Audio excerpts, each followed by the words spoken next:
So it says the idea that there is only one person in the world who will match you perfectly is the reason why many are still single and many are unhappy in marriage.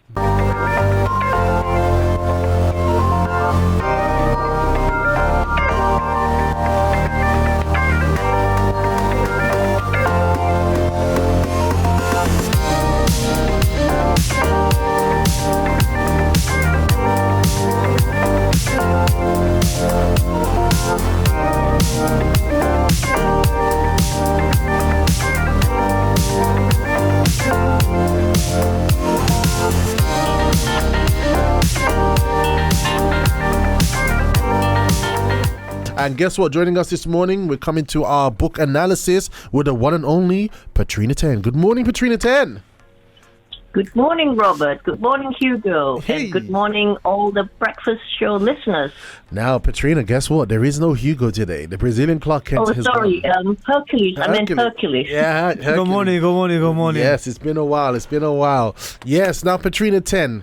Look, I've been looking forward all week to this book review. I literally have been looking forward to it because it's been so wonderful now. We've been learning about getting into relationships. If you have children, if the person, your potential partner has children, we've been looking at approaching dating, how we need to deal with it, using our head over our heart. You know, it's been so wonderful going through this. Someone like myself who's been married, you know, the essence that I'm learning here has been helping me as well in the way I've been seeing the relationship I'm in. It's been great, Petrina. It's been great so far. And I'm looking forward to what you're going to share with us today. I'm ready. Okay. All right. Notepads and pen. I'm ready. Yeah. So what we're going to be doing today, Petrina? So today's chapter is titled The Myth of the Right Person. Woo! Sorry, go on, continue. So the thing is, there is no right person for anyone. Wow. No one is tailor-made for anyone. Okay, wait. And just remember... Hercules. Me and Hercules were just shocked there. We looked at each other gobsmacked. Yeah. It's like I'm not like it's like I got a punch, you know. Yeah. Okay, go on, continue. We're hearing. Okay. We're all ears. So there is no tailor-made. There is no one. No one is tailor-made for anyone, and there's not just one person in this world capable of satisfying you effectively. Ooh. So what does this all mean? Remember when we started the book review, I said that, you know, that this idea about the other half or the another half is not plausible Or mathematically. or the soulmate. The soulmate, exactly. So it says this idea of another half is not plausible mathematically, logically, or spiritually. Now listen to this. In order for every single person to have their other half, there would have to be an exact number of available single men and women in the world. That's true. That's right. So we've got about 7 billion people on the earth, right? So this idea of the other half, that means I need to sift through 7. Okay, let's say half of them are male and then half are female. I have to sift through 3.5 million people. Yes. That's a lot of work. That's going to be a really hard task. Yeah, that's a huge task. So that makes sense. It doesn't. That's true, right? Because some people are going out, and some people even turn down particular partners or turn down relationship on this idea of the soulmate. I'm looking for, I'm feeling you. Then when something goes wrong, I'm not feeling you no more. I know you're not my soulmate, you know, and instead of like working through it. So that's very interesting what you said. Yeah. So it says the idea that there's only one person in the world who will match you perfectly is the reason why many are still single and many are unhappy in marriage.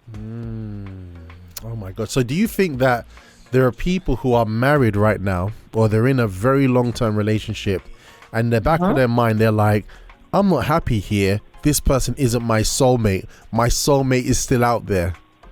Yes. This could actually be happening. Yeah. I think it happens a lot. Oh my gosh. Maybe I'm just being naive. Maybe because I got married young and stuff like that, and I had to kind of get real with my life. But the fact that you're in a relationship and you're hoping for, like, when things get a bit tough, it's like, my soulmate is still out there, and that stops you from giving your all in that relationship, right? It's like a fantasy. You're looking for a fantasy. Now, if you're someone that has this kind of thought process, you know, come on, let's just kind of weigh it out here, you know. Petrina's been quite logical in this, you know, 3.5 billion people. Yeah, all right, go on, go ahead. Yeah. So if you're single, or if you have been single, you may resonate with this conversation. Someone asking you, so you're still single? And you may have replied, yeah, because I haven't found the right person yet. Now, single people dream about a person who will meet all the requirements of their idealized list. That's true. And if you have that detailed list, obviously have a list of who the person you're looking for. However, the person doesn't need to tick all the boxes, or can't actually tick all the boxes, if you know what I mean. Yeah. It's true, because human beings, we have Hercules, I believe you believe in this because you're in the dating game as well, because you're still single, and don't look at me funny. Thank you for saying that. Yeah, you're still single. It's the reality, right? I'm in the DG, yeah. You're DG, you're solo. So oh gosh, because you threw me off now. Oh gosh, what we just said this second? Don't blame me because you added me. I know I added you. I was using you as an example, but. We talk about single people and why they are trying to find the right person. That's it. So human beings always have high standards. You know, even when we date, we always bring the best version of ourselves forward, right? But we can't be that consistently when we're in a relationship, because we're human beings, you know.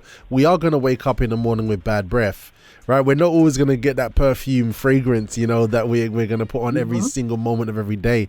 And to think that I have this picture in my mind, and as soon as a person doesn't tick all those particular boxes, then it's like, no, you're not the one. So human beings are flawed. It's true. This concept is quite risky to someone's happiness. Yeah, yes. So it says single people dream about a person who will meet all the requirements of the idealized list. Married people who have relationship problems battle with doubts in their minds, such as, have I married the wrong person? So a happy love life, pure and simple, is the result of hard work. A happy marriage or relationship is possible, and it's really great, but it takes work. It doesn't happen by chance. Wow. That's setting a brand new precedence there. I think if those of you who are listening to this right now and you have any questions, please feel free to put in the live chat. But that totally turns a flip on it. So what you're saying, Petrina, to us is that it's not about obviously we have characteristics, certain things that can help us to relate to the person. You want in relationship, exactly. Yeah. However, that only takes us so far, because we'll never find the perfect person, right?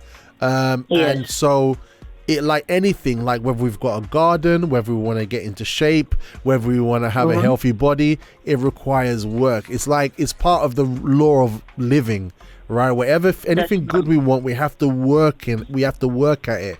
And I think Petrina, that human beings, when it comes to the love life, it's easy to just like throw everything up in the air and give up on it, you know. And we try to avoid that work. Yeah, especially in the Western world, mostly because where divorce is like sort of like acceptable. So in the sort of like the Far East Asian side, people tend to stick to the relationship more. But however, it doesn't really mean that they're happy. It's just that because of the culture, doesn't really encourage like divorce. Oh, and you know when you can have some cultures that sticking together for the culture is so strong that the need of the person isn't vocalized. Yes. Right? The need, the requirement of the person, because the relationship is an exchange. It's about giving, isn't it? It's about giving. It's about me deciding to give to the other person, they give. And so if we're under the umbrella of culture, the person has needs, things that they say they want, but the culture can kind of suffocate the person's voice if we're not careful. And it could be culture, it could be anything, it could be different things, isn't it? Yes. you know, and that I can see how that can work. And you're walking around like a drone. But the good news is, what you're saying today is that it can be whatever the situation is. If you're together and you want to give it a good go, you're gonna have to work on it. Doesn't matter if things are a bed of roses right now or things are shutting down right now. You have to work at it. That's right. That's right. Yeah. And now this sentence is really important. It says, "And those who think that believing in God is all you need to be happy in love, please explain why so many believers are divorced or just keeping up appearances in marriage." Oh wow, that's a hot one. That's really strong. That's like, that covers a blanket over the whole planet and say, look, ta-da! Look what's going on here, guys. And you know what? To be honest with you, even me personally, like when I got married, I thought, so long as I marry somebody who's like this concerning their faith, or they're like this, they're like that, yeah, we're gonna streamline through it. You know, just so long like the person loves God like I love God, oh, we good. You know, we're going to be okay. But the truth is, no human being's perfect, right? No. We have good days, we have bad days, and you know, there are things that we need to elevate ourselves in. This is the reality. And so believing in God isn't enough. Having the same faith is important. It's like, you know, otherwise there'll be a lot of conflict. You won't be able to build or anything properly, if you know what I mean. But yeah, it's not enough, like you said. It's true. I hope you guys who are single are listening to this. Please, I beg you, be listening to these things, because they are powerful things. Yes. Yeah, so it carries on to remind us the right person is a fantasy. You will find fault with the partner you yourself have created. After all, you have flaws as well. True that. And reminds us, people change as they age due to circumstances and experiences they go through in life. No one is static. So again, a reminder that a perfect partner just doesn't exist. What does exist is real people who are evolving over time with qualities and flaws that you have to learn to adapt to. Yeah. And this is what we call a suitable partner. Not the right partner, but a suitable partner. Okay. All right. That makes sense now. It started to make sense. So not the right partner, but a suitable partner. So, exactly. Okay. But I mean, in saying that, right, this is us talking about someone who's generally a decent person. They have really good values, right? We're not talking about the person that, like, if you drop something, they're like, what did you drop that for? Do you get what I mean? We're not talking about that person, or you know, that lady, like, you do something wrong, it's like, what are you doing, you know? You know, no, we're not talking about that person where we see some obvious signs that there's something not quite right here, right? Because they have a particular temperament and things like that, and if you think, oh, they'll change afterwards, do you really want to test that boat? Do you really want to test it? You know, but we're talking about the person that is generally a good person. They have great values. You share the same beliefs. And guess what? They're not going to be perfect, even so. You know, so and I like the way you put it. We said it's a fantasy. You know, that ideal person, that perfect person is a fantasy. I think that's something that we all need to be aware of. Yeah. So it goes on to saying the suitable person is more like someone who's like a helper. So being suitable is quite different from being the right person. Okay. And it defines the word suitable. Suitable is appropriate for a particular person, purpose, or situation, and it's appropriate and convenient. Okay, for a situation. Inconvenient. So suitable is appropriate for a particular person, purpose, or situation. Okay. I never looked at, guys, are you listening to this? I never looked at it like that before. Suitable for a particular purpose, convenience, or situation.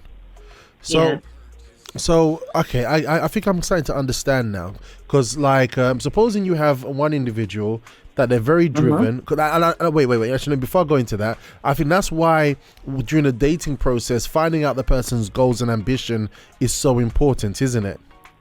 Yes. Because even though the person might not be perfect, because internally their goals and ambition aligns to your goals and your ambition, that means that they will be suitable and convenient for the journey that you're on. They'll be suitable and convenient for the purpose that you're on. Yes. Hercules, right? Hercules? Deep stuff. Deep stuff, isn't it? That makes sense. Okay, go on, keep it rolling, Petrina. Go ahead. Okay, so it talks about why most people want to start a relationship, and most people start their relationship for all the wrong reasons. Now, some of the reasons they've mentioned is either to leave home to get your own independence due to family conflicts or pursuit of independence, to have a secure, stable life, to be happy because they've fallen in love, because they're pregnant, or because they want to have some intimacy. So these are like some of the examples of wrong reasons why people start relationships. Okay, all right. Now, I believe, if we've got a lot of listeners here, I believe many people can probably comment on that and say, you know what, this is the outcome because of this reason that I had or that reason I had. And most probably, if the reason wasn't a good reason, then the relationship hasn't been able to stand the test of time, right? Yeah. And things must have got quite a bit harder. Okay. Yep. And it reminds us that when something starts off wrong, the chances of it ending well are not great. That's true. And you know what? I think something else that you said about you touched on being a helper, right? Like, I think I lost my thought today. I think I've had too much big sis. It's mainly finding somebody that compliments you. Yeah. Being a helper rather than the perfect person, as they say. Yeah, because sometimes we can be so focused on what we can get out of the person, right? We don't think about what we can add to the person, right? We don't think about what we can add. We don't work on ourselves so that we can add to a person. We can work on ourselves so that we can add to our job, to our career. We even work on ourselves so that we can add to children, if children involved. But sometimes we don't think about, when it comes to love life, what we can add to the person that I'm going to add into my life. You know what I mean? And usually the way that we are ourselves, how we sharpen ourselves, will determine who we look for, right? Will determine who is attracted to us as well. Will determine how we perceive people and individual and things. So I think that was really important what you said about that, about being a helpmate and that intention. So usually we start a relationship with bad intentions, with bad situations. Yeah. What would be a good situation? Yes. Then it goes on to give an example, which I'm sure most of listeners will resonate with. It talks about, imagine your wardrobe. Right, we've all got clothes or shoes of various varieties, and there will be some shoes or clothes that we probably just wear once or twice, and hardly ever wear throughout the year. And there will be some where we wear regularly, like every week. So it compares the relationship to that. It says we use the things that are good for us over and over again and never throw them away. This is the same thing that happens in our relationships. So you need the relationship to be like your favorite clothes or shoes that you wear regularly, not the ones that you just wear once or twice and throw it out or just keep without using. Okay, that makes sense. So you're looking at it for the long haul. In your mind, this is for the long haul, right? This isn't going to be like a quick fix. This is it. This is my thing. I'm going to wear it every day. I'm going to wear this person. This person is part of my life. We don't give room for doubt. We don't give room once we've approved the person. Yeah. Because, there's a thing about dating and we think, because I'm dating this person, this is the person I'm going to put a ring on their finger. No, during the dating process that can change. However, once they're approved and they tick all the boxes per se, right? Then it's like, I'm in this for the long run. There's no option. There's no way of me backing out of this. I'm going to work to make this work. Is that kind of thing? Yeah, like commitment. Yes, that's right. Yeah. So it reminds us that there comes a time in every relationship where beauty has lost its appeal, money has limited value, and a person's profession becomes just something they are doing for a living. Trips become tiresome, outings become boring. So it's like that item of clothing that has momentary glow, and certain things in a relationship are also momentary and cannot sustain love. Oh wow! So it's talking about, what normally attracts us in the first place at the start of a relationship are similar to things like what I've just mentioned, like money, person's profession. It could disappear. It could disappear. That handsome boy could just disappear. Imagine my wife married me when I was 21, right? Now, you know what I'm saying? Like I ain't got the same hairline when I was 21. I've seen the pictures. So if it's all about cosmetics or whatever or anything like that, we have to go a bit deeper. And what you're touching on now, we have one of our breakfast show talkers tuning in to add to what you're saying, Petrina. We have Janiki saying that's so true. Also, even in relationship, when we are constantly focused on the flaws of the person, we wouldn't be able to see the flaws in ourselves to be able to add to the relationship. It's true. It's important to focus on ourselves to be able to add to the person. That's an interesting outlook, right, isn't it? That's a powerful outlook. Yeah.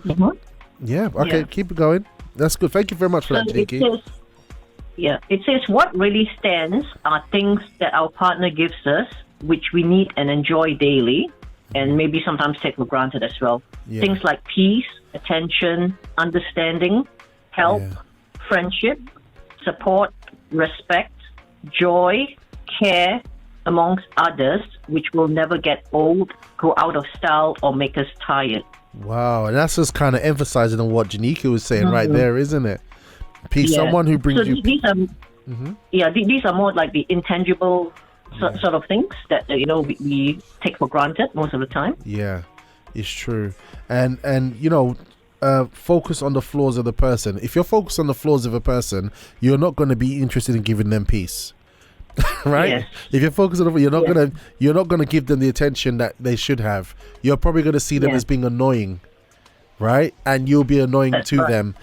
You won't treat them with respect. You won't joke and have joy, and these are intangibles. These are things that only... So what you're saying, Petrina, and what we're getting from the book today, what we're getting from the book analysis today is that these things that you've labeled, and I think we should all write them down, right? So could you just repeat them again? Peace. So things like peace, attention, understanding, help, friendship, support,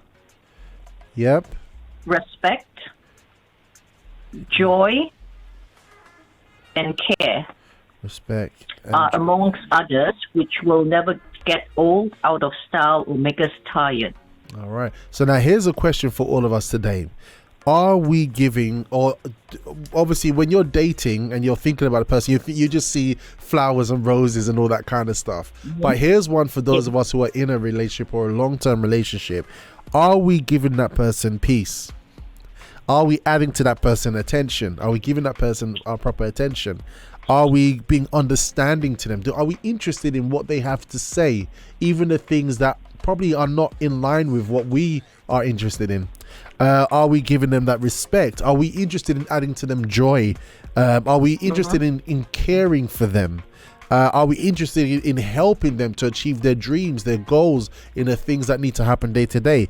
Are we interested in creating a friendship? Or we allowed time to get us distant because we're upset about something? Are we interested in supporting them in whatever they're doing? If we're missing these key things, then it's most likely that we are suffocating the relationship. And a person could say, no, they're not giving me joy. Where's my joy? I want to see the joy first and I will give it to you. But the thing about it is, right, and I think like Janiki was saying, is that, look, give first, right? And you usually find a partner will reciprocate. Yes. Sorry, Hercules? Give and you shall receive. Yeah. Go ahead. Yep. Yeah, so just to conclude, it says the other word that qualifies a person to be a suitable partner for the rest of your life is helper. Being good for you is not enough. They have to be helpful to you as well. So as you say, it needs to be reciprocated. Yeah. Okay. Yeah. Being a no what? So Now I it says- understand why the Bible uses certain words. Oh my gosh! Wow. Yeah, so it just reminds us that a partner for life needs to be helpful as well. So it goes both ways. It's like a two-way street. A partner for life needs to be helpful as well. All right, guys. So look, I think this is really wrapped up nicely, and I think this really encompasses what Janika just came and shot in there in the live chat. The relationship, from what I'm seeing, isn't. And I know you said this from the beginning. Is not about what we can get. Obviously, we look to see if the person has qualities that we like, right? But we're not going to find the perfect person. Yeah, we're not going to find a perfect. People change over time. I've been married. This year's going to make 20 years that I've been married. 2 decades I've been married, right? And I got married as a young man. And my wife has changed. I know I've changed. I know I've changed a lot, right? Over time. She will agree with that. People who know me would agree with that, right? My wife has changed. There's certain things that she was quite immature in that she's kind of got more mature in. You know what I mean? Different things have changed. Our bodies have changed, right? Even the way we speak has changed. So if it's always going to be about those physical things or whatever, then we're really missing the plot. So I think that exercise about what am I going to add to help, or what do I have to help? Yeah, it's a huge thing. It's a huge thing. I do really think as well that we need to be careful as well. We need to have caution. So it doesn't mean like, oh, I'm going to find anybody and just make it work. No, we need to really also, once we know what we can bring, let's see if that person can bring something similar to the table according to what we want. That's right. All right. Thank you, Petrina. Yeah, I mean, let's give that a round of applause. That was awesome. That was awesome, man. All right. So, Petrina, what we're going to be looking at next week? Well, next week's going to be even more exciting. It's going to be talking about the 27 myths that keep you from being happy in love. I'm looking forward to that. I am so looking forward to that. So those of you who are on YouTube, who've watched this now, you want to watch it again, it will be on YouTube. Just visit Robust Life TV. There'll be links also to Petrina. And also, if you're watching it live right now and you're watching on YouTube and you want to catch it live, it'll be next week, Wednesday from 6:30 a.m. and Petrina will come in at 7 a.m. on The Breakfast Show on libertyradio.co.uk. Download the app or just visit the website. All right. Petrina, thank you so much for that. You're awesome.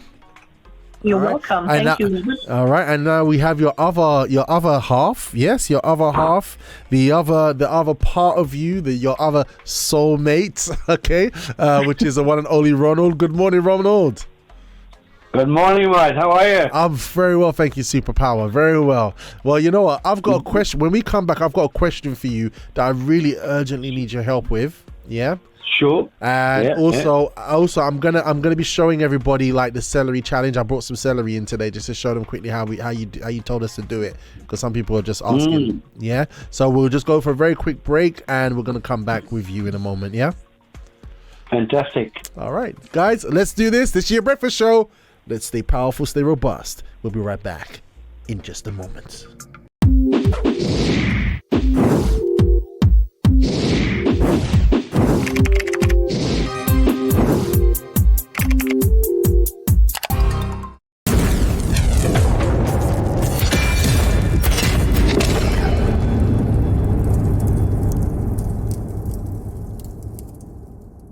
Connect online Monday to Friday